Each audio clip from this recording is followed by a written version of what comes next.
Let's dive into ragas even further. I find them very fascinating. And those who have studied ragas, they often talk about the depth in it and how much deeper it goes in comparison to, let's say, Western scales or Western notes. MS Subbalakshmi called a raga a living entity. She said, you don't just sing notes, you invoke a personality or a mood or an ancient consciousness. So let's dive even deeper into ragas. What exactly are they and what sets them apart from these Western frameworks? What sets them apart from Western framework is because every raga is breathing over here. There's a raga devata. Every raga has a swarupa, has a form. And every raga has an emotion by itself. If you listen to some ragas, you won't even realize tears will be coming down your cheeks. You will listen to some ragas where you would like to get up and dance. Some compositions where you don't even realize that your body is moving along with it. So ragas have a very special aspect, a kind of a force. What you said that MS Amma spoke about ragas is so beautiful. Every raga is a living entity by itself. And they breathe, they talk to you, you talk to them. That is the medium with which you connect to an audience. Every composition is set to a particular raga. So it's not enough if the lyrics are there, they're just lyrics. That's just literature. You have to breathe this raga into the lyrics and then sew in the tala, and then it becomes a composition. A raga, a tala, and a composition. A lyric becomes a composition, which we call a kriti. So that's how concerts happen. In every concert, there's not just a raga, there's not just a tala, there's not just composition, but an integration of all of this. And it reaches the audience and they are in a different space then when they listen to all of this.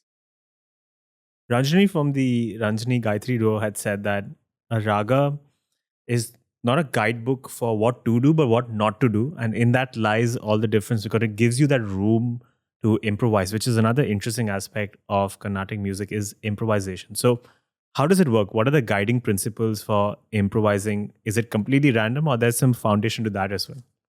There is a foundation to that. You definitely have to be guided. You just can't traverse the upstairs and downstairs of the arohana, avarohana. Every raga has an arohana, avarohana, which is like going up the stairs. When we talk to children learning music, we say to go up the stairs step by step.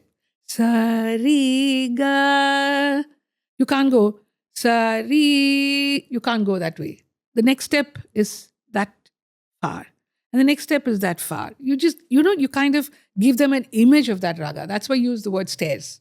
We just definitely have to be guided how to sing the raga, how to form the raga, how to create the raga.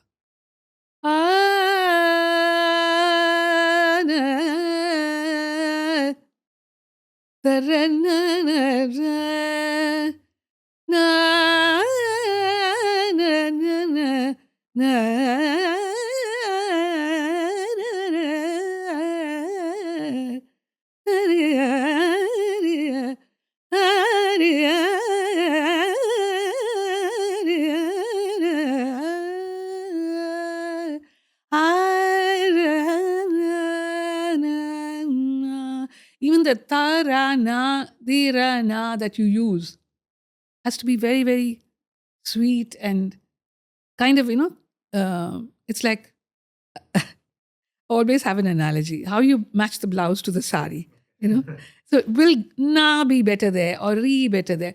Da-da-re-na-na-na. Ta-ka-da-na. You can't say anything else. It has to be that. Ta-ra-na-na. Ta-da-na-na. Ta-na-na-na. I've said 3 different things. But do they seem out of place? No, not yet. So that's how with experience, I guess it comes. And with guidance on one side, with practice, one side with the guru's guidance. You get into that groove. It's easy. It's not as, as kind of shocking as you look.